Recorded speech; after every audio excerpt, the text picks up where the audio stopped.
So I just got home from work, and obviously my hair looks a mess because I've been sweating all day. But I saw this and I said, "What now?" So former Dragon Age lead writer claims EA wanted new audience, was not worried about RPG players, given the fact that, you know, that's what Dragon Age is. It's an RPG. But fuck them. Fuck them. David Gator, the former lead writer for BioWare's Dragon Age franchise, claims that BioWare's parent company, EA, or Electronic Arts for those not in the know, EA challenge everything, uh, wanted a new non-RPG audience and was not worried about making their RPG games appeal to RPG players. And that's why I said, what now? So you have a formula for a game that works, a tried and true formula that works.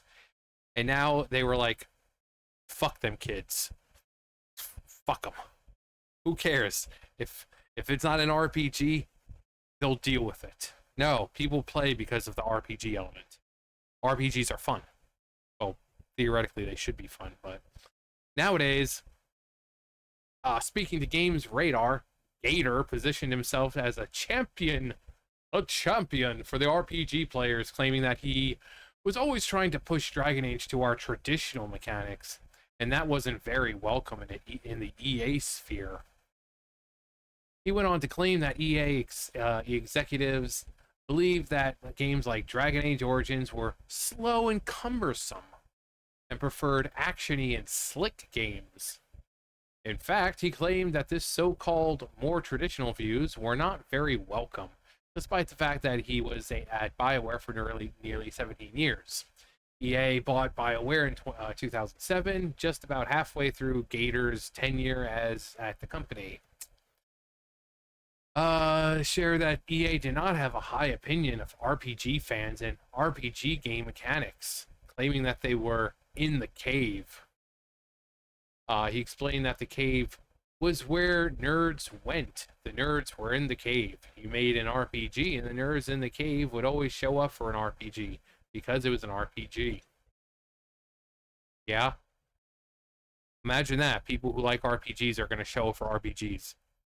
Kind of like romance, rom-coms or something. Guess what? People like those. They're going to show up for those. People like something, they're going to show up and watch it or play it. He claims his perceived allegiance to the genre meant that EA didn't have to worry about them. He explained EA didn't have to try and appeal to them. I feel like feels like there's already been an article about this, like maybe from here or that park place. Just kind of different wording, I guess. Um, but there is actually some kind of different quotes and all that. I think I talked about this. I don't remember, but my memory is so bad. I don't even remember what I did yesterday. So if I did do something like this yesterday or the day, I don't even remember. I don't remember. You had to worry about people who weren't in the cave, which was the audience we actually wanted, which was much larger. If what Gator said is true, claims is true, as with many other companies chasing the elusive modern audience, it did not work. The company admitted as much when it revealed that Dragon Age: The Failguard missed expectations by 50%. A press release stated, Dragon Age engaged approximately 1.5 million players during this quarter, down nearly 50% from the company's expectations. But it had like 3 million players. You know, they said like 2-3 million players, but obviously that clearly that doesn't mean the game was a success because it barely sold 1 million copies. Never take into account that there's ways of playing it where you don't have to pay full price for it, or whatever the case is. Especially if you have the subscription or whatever, you can basically rent them. You don't like it, you get your money back, or however they do it. But you can basically rent them. So no one ever took that into account. Instead, it's like, oh my god, like 3 million players. Oh, they must made like a bajillion dollars. No. No, after 2 months, they barely even made sold 1 million copies. So, furthermore, the company axed the game's entire writing and editing team. BioWare's general manager Gary McKay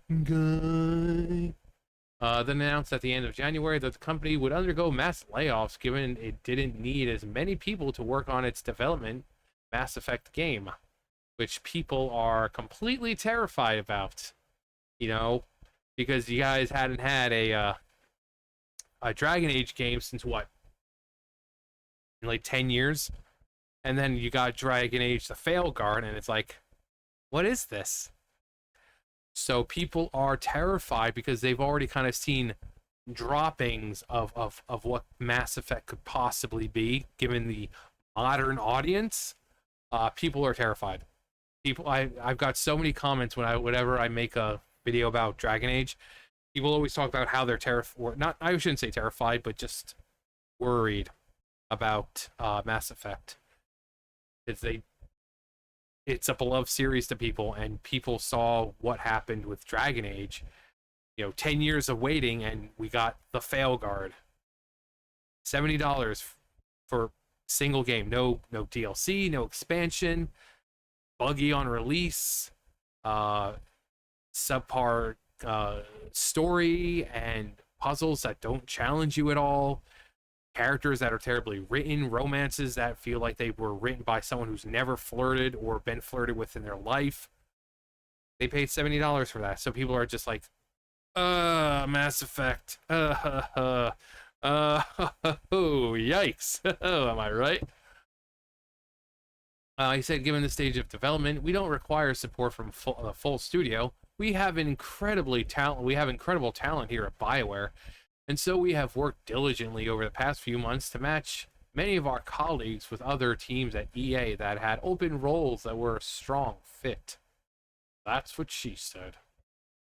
Buy our game because gay. Not a great plan. EA gave the BioWoke developers free reign and even forced Andrew Bush on them. Does anyone think the BioWare devs really struggled against being given a totally blank check to explore their gender journeys? This was a circle jerk of nose ring failure. Now that's a comment saying that before people start saying, oh my god, I was with you until you said that. No, I'm reading comments, okay? These are not my thoughts. I'm reading comments. So the circle jerk of nose ring failure, that is what's written here. And my name is John, not Laren. Okay? So you got a problem, take it up with them. They thought they had a captured audience of culture junkies and wanted to appeal to the woke. They were wrong. Yeah, but like I said, Dragon Age is known as an RPG. If you're trying to take the RPG element out of Dragon Age, then people are not going to want to play it. That's what it's like. Now, sometimes it could work, right? You have like Warcraft, which was an RTS game. People were, Warcraft 2, Warcraft 3. People were so used to that. And then we made this jump to World of Warcraft. So it went from an RTS to a MMORPG. But it worked out just fine because they took this world that people knew and loved, the characters, and they got to expand on it. And here we are 20 years later, and WoW is still going strong. But then you have something like Assassin's Creed or Dragon Age, games like that. And if you deviate from what people know and expect, you might have problems. Now, if you do it correctly, which Dragon Age: The Failguard clearly didn't do, that's one thing. Like I said, because World of Warcraft was so well done, it's like, oh yeah, this is completely different from the RTS. But it's still fun. But if you take something like I said, Assassin's Creed or Dragon Age, and deviate from what it's like, stealth mechanics, like having a series that's known for stealth mechanics or the leap of faith and stuff like that, and you remove that stuff, is it really the same game? Is it really the game that people want to play? You know, because it's like even with Assassin's Creed Shadows, you still have stealth mechanics and you still have what people know and like about Assassin's Creed. I mean, it's in the name, Assassin's Creed. So if there's no, you know, sneaking around, people are going to say, is this really even Assassin's Creed anymore? If you have an RPG like Dragon Age and take the RPG out of it, is it still really the same game? Um, it can work sometimes, and sometimes it doesn't. Most of the times, it doesn't. Most of the time, you remove what made the game. It's kind of like what's another good game as an example? I was gonna bring up Zelda game, but Zelda thing with Zelda is like Nintendo is so good at adapting. You know, you go from the Nintendo, which was extremely limited. It was an open world though, because you could go to the eighth dungeon if you wanted first. But it was open world. Link to the Past on the Super Nintendo, same thing, open world. You can kind of go where you want.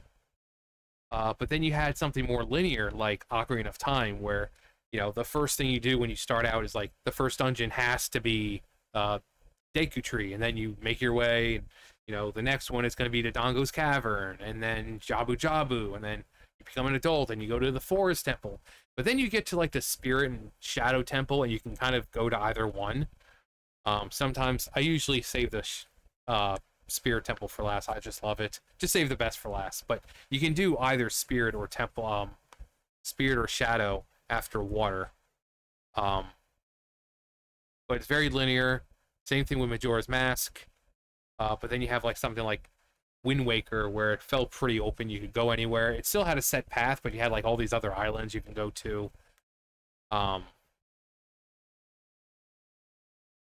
You also have Twilight Princess, huge Hyrule, but same thing, very linear path. But then you have like get introduced to like Breath of the Wild, Tears of the Kingdom, where you can kind of do whatever you want. The world's open. You can go and try to beat Ganon, you know, Calamity Ganon at the very beginning if you want, or you can, you know, get some gear. But with them it works.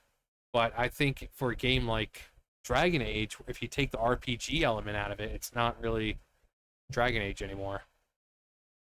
So, what was it? It's kind of like what was it? StarCraft. I think they were trying to make StarCraft, which is an RTS, into something else, like a first-person shooter or something like that. And I don't think that it would have worked as well.